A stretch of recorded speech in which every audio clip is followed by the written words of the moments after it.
إن الحمد لله نحمده ونستعينه ونستغفره ونعوذ بالله من شرور أنفسنا ومن سيئات أعمالنا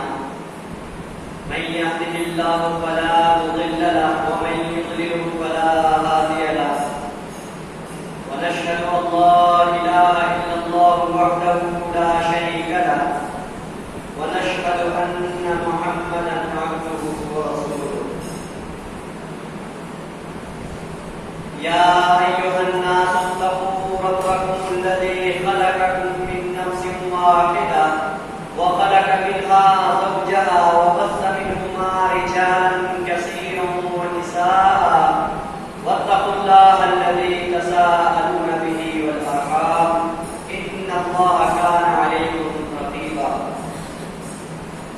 يا أيها الذين آمنوا اتقوا الله حق تقاته ولا تموتن إلا وأنتم مسلمون يا أيها الذين آمنوا اتقوا الله وقولوا قولا سديدا يصلح لكم أعمالكم ويغفر لكم ذنوبكم ومن يطع الله ورسوله فقد فاز فوزا عظيما أما بعد فإن خير الحديث كتاب الله وخير الهدي هدي محمد صلى الله عليه وسلم وشر الأمور محدثاتها وكل محدثة بدعة وكل بدعة ضلالة وكل ضلالة في النار رب اشرح لي صدري ويسر لي أمري واحلل عقدة من لساني يفقهوا قولي رب زدني علما اللهم رب زدني علما اللهم لا سهل إلا ما جعلته سهلا وأنت تجعل الحزن إذا شئت سهلا أعوذ بالله من الشيطان الرجيم من همزه ونفسه ونفخه بسم الله الرحمن الرحيم والذين يقولون ربنا هب لنا من أزواجنا وذرياتنا واجعلنا للمتقين إماما وقال النبي صلى الله عليه وسلم ما نحل والد ولده من نحل أفضل من أدب حسن أو كما قال صلى الله عليه وسلم. تمام قسم کی تعریفات توصیفات کبریائی بڑائی پاکیزگی تکبر اس وحدہ لا شریک کے لیے ہے جس نے انسان کو ٹپکتے ہوئے قطرے سے پیدا کیا اور اس کو علم دے کر عہدے سریا تک پہنچا دیا اسے اشرف المخلوقات بھی بنا دیا اور اسے سب سے زیادہ عظمت والا اور مقام والا بھی گردانا اور بے شمار درود و سلام ہو اس ہستی بابرکت پر کہ جس کے قلب اطہر پر جس کے اوپر اللہ تبارک و تعالی نے انسانوں کے لیے اپنی تمام نعمتیں مکمل کر دی یہ کہہ کر الیوم اکملت لکم دینکم واتممت علیکم نعمتی ورضیت لکم الاسلام دینا اور جس کے بارے میں کہہ دیا لقد کان لکم فی رسول اللہ اسوۃ حسنہ زندگی کے کسی بھی پڑاؤ میں زندگی کے کسی بھی موڑ پر اگر تمہیں کوئی پریشانی ہو تو تم محمد عربی صلی اللہ علیہ وسلم کے طریقے کی طرف بھی نظر ڈال دیا کرو کہ وہ تمہارے لیے بہترین اسوہ اور نمونہ ہے. میں نے خطبہ مسنونہ کے بعد سورۃ الفرقان کی آیت نمبر 74 تلاوت کی اور نبی کریم صلی اللہ علیہ وسلم کی ایک حدیث آپ کے سامنے ذکر کی جن کی مناسبت سے ہی میں انشاءاللہ آج کے اس خطبے میں اپنے پچھلے خطبے کی بات کو مکمل کروں گا جس کا عنوان تھا تربیت اولاد، حقوق الاولاد علی الوالدین،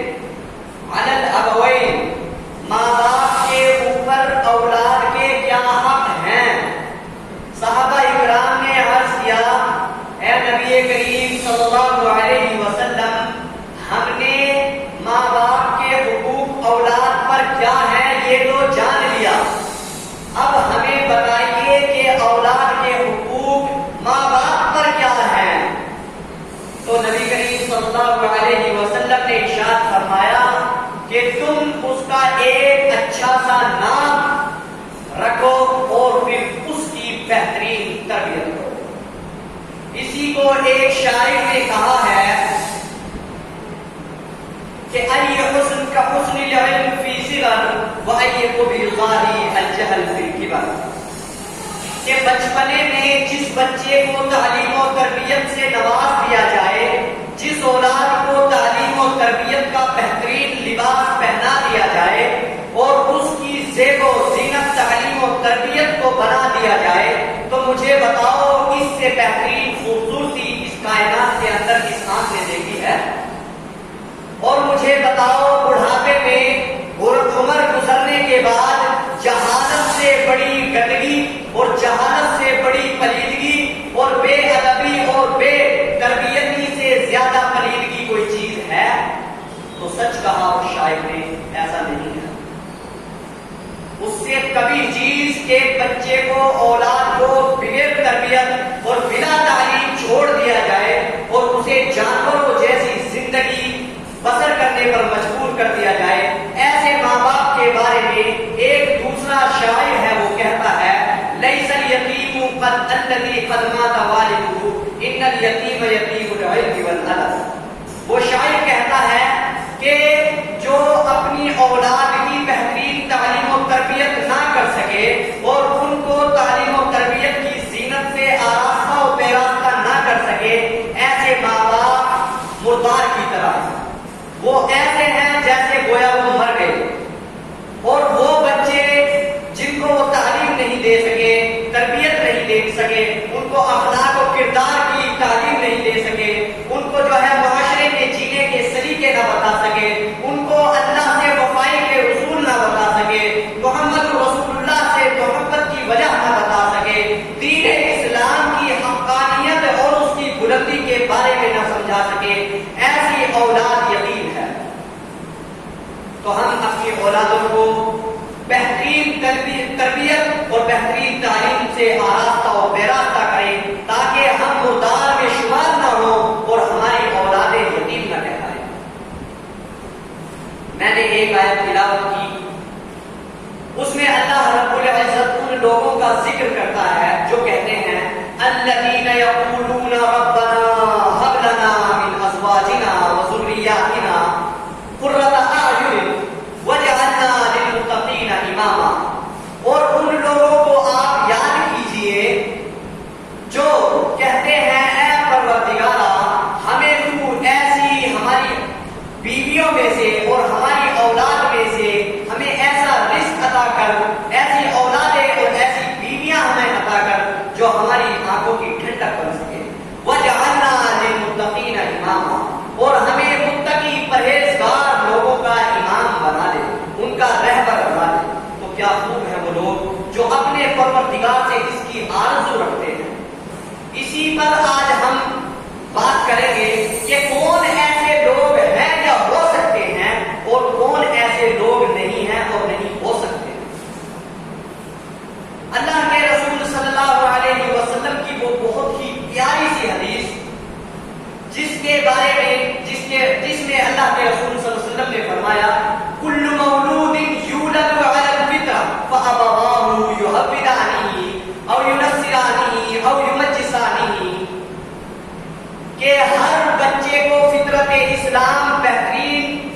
فطرت پر، اللہ کی فطرت پر پیدا کیا جاتا ہے، پھر اس کے ماں باپ ہی ہیں جو اس کو یہود و نصارہ بنا دیتے ہیں، اس کو مجوسی بنا دیتے ہیں۔ دوسری روایت میں آیا ہے او یشرکانہ او یحودانہ او یشرکانہ او یکفرانہ، اور ان کے ماں باپ ہی ہیں انہیں نافرمان بنا دیتے ہیں، انہیں کافر بنا دیتے ہیں، انہیں باغی بنا دیتے ہیں اور انہیں مشرکین، اللہ کے علاوہ دوسروں کی عبادت پر مجبور کرنے والے بنا دیتے ہیں، ان کے ماں باپ نہیں۔ لیکن اس حدیث کا دوسرا پہلو، کسی بھی چیز کے دو پہلو ہوتے ہیں، اگر کسی چیز کی اچھائی بیان کی جائے تو اس کی برائی بھی موجود ہوتی ہے، اور جس چیز کی برائی بیان کی جائے اس کی اچھائی بھی ہوتی ہے۔ اس حدیث کے نقطۂ نظر سے اگر دیکھا جائے دوسرا پہلو، تو دوسرا پہلو یہ ہے کہ ماں باپ ایسے بھی ہوتے ہیں جو انہیں مسلمان بناتے ہیں، جو انہیں اللہ کا فرما بردار بناتے ہیں، جو انہیں اللہ کے اخلاص، اللہ کی توحید کے بارے میں سمجھاتے ہیں، جو انہیں اسلام کے جذبات و احساسات سے لبریز کرتے ہیں۔ ایسے بھی ماں باپ واقعی دنیا میں واقع ہوتے ہیں۔ آپ یاد کیجئے حضرت ابراہیم علیہ السلام اور حضرت یعقوب علیہ السلام، جس کے بارے میں اللہ تبارک و تعالی ارشاد فرماتے ہیں وَصَّىٰ بِهَا إِبْرَاهِيمُ بَنِيهِ وَيَعْقُوبُ يَا بَنِي إِنَّ اللَّهَ اصْطَفَىٰ لَكُمُ الدِّينَ فَلَا تَمُوتُنَّ إِلَّا وَأَنتُم مُّسْلِمُونَ۔ اور یاد کیجئے اس ہستی بابرکت کو، حضرت ابراہیم کو، توحید کے مکمل پیکر کو، ایک پوری امت جس کے بارے میں اللہ نے کہا کہ وہ پوری امت جتنا مقام و مرتبہ رکھتے ہیں، ان کو یاد کیجئے جب انہوں نے اپنے بیٹوں کو، اور حضرت یعقوب نے اپنے بیٹوں کو کہا یا بنی ان اللہ اصطفیٰ لکم الدین فلا تموتن الا وانتم مسلمون۔ اے میرے بیٹوں، اللہ تبارک و تعالی نے تمہیں زندگی گزارنے کے اتار چڑھاؤ کے بارے میں ایک راستہ عطا کیا ہے۔ ان اللہ اصطفیٰ لکم الدین، اللہ تبارک و تعالی نے زندگی گزارنے کا ایک راستہ تمہیں بتایا ہے۔ فلا تموتن الا وانتم مسلمون، اے میرے بیٹو تمہیں چاہیے کہ تمہیں موت نہ آنے پائے اس حال میں کہ تم اللہ کے فرما بردار ہو۔ تو ایسے بھی لوگ ہوتے ہیں جو اس چیز کی تربیت بھی دیتے ہیں، تعلیم بھی دیتے ہیں اور وصیت کر کے بھی جاتے ہیں کہ ہمارے بعد تمہیں موت نہ آنے پائے اس حال میں کہ تم اللہ کے فرما بردار ہو۔ ہم اپنے معاشرے پر اب نظر ڈالیں۔ میں نے پچھلے خطبہ مسنونہ کے اندر ذکر کیا تھا کہ تربیت اولاد کہاں سے شروع ہوتی ہے۔ میں نے بتایا تھا جب ذہنوں کے اندر یہ بات آئے کہ شادی کروں تو یہیں سے تربیت اولاد کا مرحلہ شروع ہو جاتا ہے کہ ہم ایسی بیوی یا ایسے شوہر، ایسے لڑکے یا ایسی لڑکی کا انتخاب کریں جو ان کو تربیت سے آراستہ و پیاراستہ ہو۔ چونکہ ایک شاعر نے کیا خوب کہا ہے اسی اصول کے بارے میں، کیوں یہاں سے شروع ہو جاتی ہے اولاد کی تربیت۔ لَأُمُّ مَدْرَسَةٌ إِذَا أَعَدَّتْهَا أَعَدَّتْ شُعْبًا، جب ایک ماں اپنی اولاد کی تربیت کر کے انہیں نکھارتی، سجاتی اور سنوارتی ہے، ان کے اندر اخلاق اور دینداری کو بھرتی ہے، انہیں زندگی جینے کے اصول اور زندہ رہنے کی بلندیوں کے بارے میں سمجھاتی ہے، تو وہ ایسی عظیم تعمیر کو بنیاد پہ لاتی ہے، ایسی عظیم شخصیت کو نکھارتی ہے کہ جو پورے معاشرے کا ایک ہی قلعہ پتہ کر دے، ایک ہی پوری امت کے لیے فائدہ مند اور سب کے لیے خیر الناس ہو جائے، تمام لوگوں کے لیے فائدے کی چیز ہو جائے۔ جیسے حضرت امام بخاری رحمہ اللہ کی والدہ، ان کو یاد کیجئے، اللہ تبارک و تعالی نے حضرت امام بخاری کے اندر علم حاصل کرنے کی جو جاذبیت اور جو جذبہ، جو احساس رکھا تھا وہ بچپن ہی سے، جب ان کی والدہ نے دیکھا کہ میرے بچے کے اندر علم حاصل کرنے کا بہت عظیم جذبہ ہے اور وہ بچپن ہی میں نابینا ہو گئے تھے، تو اللہ کے دربار میں پوچھی گما، وہ اللہ کی دربار میں گڑگڑاتی رہی، روتی رہی، منتیں مانگتی رہی، پروردگارا ایسی اولاد مجھے عطا کی ہے تو تو اس کا راہ حل بھی دے، مولا کریم تو اس کی بینائی کو لوٹا دے۔ اور دعا کر کے اس ماں نے اس بچے کی بینائی کو واپس لا کر اس کو ایک عظیم نعمت سے نوازا، اور پھر وہی امام، وہی بچہ امام وقت بنا، اور وہ ایسا امام بنا جس کی کتاب کے بارے میں کہا گیا اصح الحدیث بعد کتاب اللہ، کہ اللہ کی کتاب کے بعد اگر کوئی سب سے صحیح ترین کتاب ہے تو وہ صحیح بخاری ہے۔ تو ایسی عظمت، ایسی کس چیز کے بعد، کیوں اگر ہم انتخاب کریں گے اچھی بیوی کا، اچھی لڑکی کا یا اچھے لڑکے کا، یہاں سے تربیت کا آغاز ہوتا ہے۔ پھر میں نے بتایا جب شادی ہو چکے تو ہمیں دعا پڑھنی چاہیے شیطان کے ہیلوں سے بچنے کے لیے، تاکہ ہمارے اس کام میں، اس نکاح میں اور اس سے حاصل ہونے والا رزق جو اولاد ہمیں ہونے والی ہے وہ شیطان کے حیلوں فریبوں پروپیگنڈوں سے بچ ہی گئے. اس کی دعا میں نے بتائی تھی, کتنے لوگوں کو یاد تھی؟ مجھے نہیں لگتا کہ 2-4 لوگوں نے بھی اس دعا کو یاد کیا ہو.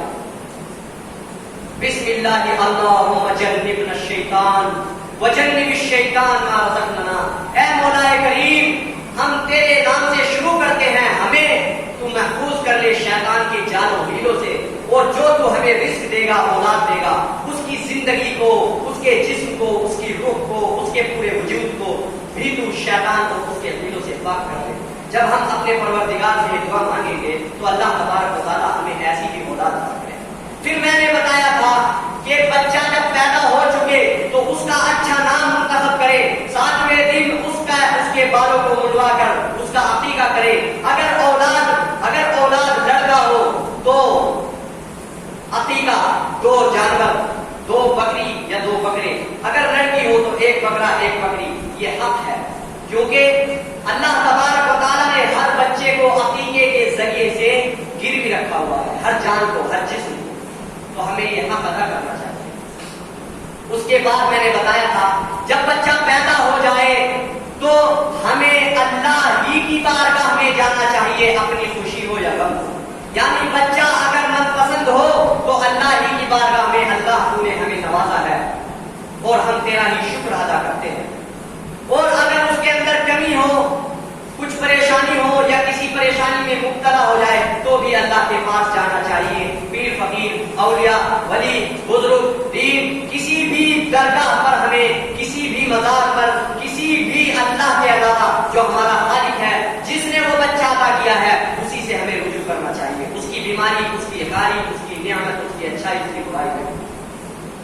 میں نے اس کے تعلق سے بھی واضح دلائل آپ کے سامنے رکھے تھے. وَإِن يَمْسَسْكَ اللَّهُ بِضُرٍّ فَلَا كَاشِفَ لَهُ إِلَّا هُوَ. اگر پریشانی پہنچے اللہ کی طرف سے, کوئی اس کو چھڑانے والا نہیں ہے, تو ہمیں اللہ کی طرف رجوع کرنا چاہیے. اس کے بعد مرحلہ شروع ہوتا ہے بچے کی ان تربیات کا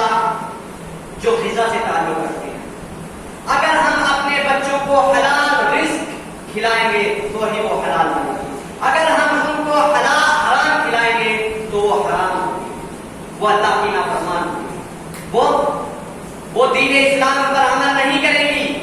وہ آپ کے کہنوں کو, آپ کے فرمودات کو نہیں مانے گی, بلکہ وہ جو حرام غذا سے جسم توانا ہوا, بڑا ہوا, پلا پڑا, اسی حرام کی طرف وہ مائل ہو گئے. اللہ کے رسول صلی اللہ علیہ وسلم نے ارشاد فرمایا کہ جو جسم حرام روزی پر پرورش پایا, اس کا حق یہ ہے کہ وہ جہنم میں چلے. ہم یہیں سے اپنے بچوں کو جہنم کی طرف نہ رکھیں, بلکہ انہیں تھوڑا کھلائیں, اچھا کھلائیں, لیکن حلال کھلائیں. کلو من طیبات, جو ہم نے پاکیزہ چیزیں فی الارض, زمین میں تمہیں رزق عطا کیا ہے, اس میں سے کھاؤ اور پیو. تو ہمیں حلال روزی کا اگر ہم دھیان رکھیں گے, بہت سارے لوگ تربیت اولاد سے حلال روزی کو نکال دیتے ہیں. میں سمجھتا ہوں کہ حلال روزی تربیت اولاد کی جڑ ہے. اگر اسے آپ کتنی بھی تربیت دیں, کتنے بھی اس کو جو ہے دینی تعلیم پڑھائیں, کتنے بھی اخلاق اس کو سکھائیں, اللہ کی قسم اگر آپ اس کو اور ہم اس کو حرام روزی کھلائیں گے تو ایک دن وہ حرام کی طرف بھی رجوع کرے گا, کیونکہ اس کا پورا وجود حرام پر ہے. آپ ایک چیز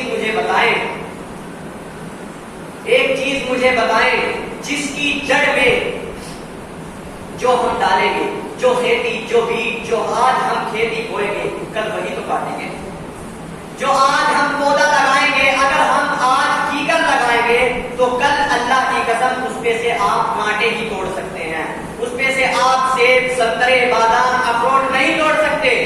کیونکہ آپ نے کیکر ہی لگایا تھا. حرام روزی دے کر بچوں کو ہم نے جو ہے حرام اولاد کو جو ہے پرورش دی ہے.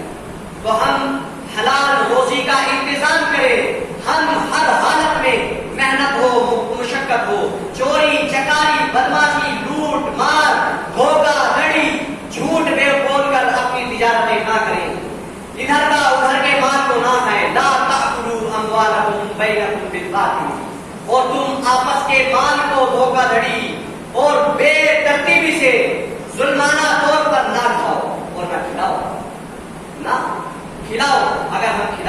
تو ہمیں اس تاریخ دن کے لیے تیار ہو جانا چاہیے جب ہماری اولادیں ہمارے سامنے کھڑی ہوگی، ہم کہیں گے کہ اے میرے بیٹے، ہم نے تجھے جو ہے اللہ کے احکامات بھی سکھائے، دین بھی سکھایا، دنیا بھی سکھائے، اخلاق بھی سکھائے، تربیت بھی دی، علم دیا، سب کچھ دیا، تجھے سب چیز دی، اور پھر بھی تو نافرمان کیوں ہے؟ وہ جواب دے گا، وہ جواب دے گا، وہ زبان سے نہیں، وہ اپنے اعمال سے جواب دے گا، وہ شراب خوری کر کے، وہ چوری کر کے، وہ آپ کے سامنے زبان دراز ہو کر کے آپ کو جواب دے گا کہ آپ نے مجھے حرام رزق کھلایا ہے، یہ اس کی جو ہے آپ نے وہی کاٹا ہے جو بویا تھا۔ اس کے بعد مرحلہ ہوتا ہے کہ ہم حلال روزی کے بعد اس کی بہترین تعلیم کا، سب سے اہم تعلیم کا قصہ بچپن میں شروع ہوتا ہے ماں سے۔ ماں سے شروع ہوتا ہے کہ جیسی ماں اس کو تربیت دے گی اس کے پورے اثرات اس پر پڑیں گے۔ ماں کا جیسے اخلاق ہوں گے، بچہ سب سے زیادہ اثر انداز ہوتا ہے ماں سے، اپنی ماں سے خاص طور سے۔ اس کے اخلاق کیسے ہیں، اس کا اللہ سے تعلق کیسا ہے، اس کا دین کیسا ہے، اس کی دنیا کیسی ہے، اس کا اٹھنا بیٹھنا، اس کا جو ہے پردہ کیسا ہے، اس کا پورا جو ہے زندگی کے پورے مراحل کیسے ہیں، وہ دیکھ کر سیکھتا ہے، وہ آبزرو کرتا ہے ان چیزوں سے، ساری چیزوں سے جو ہم اس کو دیتے ہیں بچپن میں۔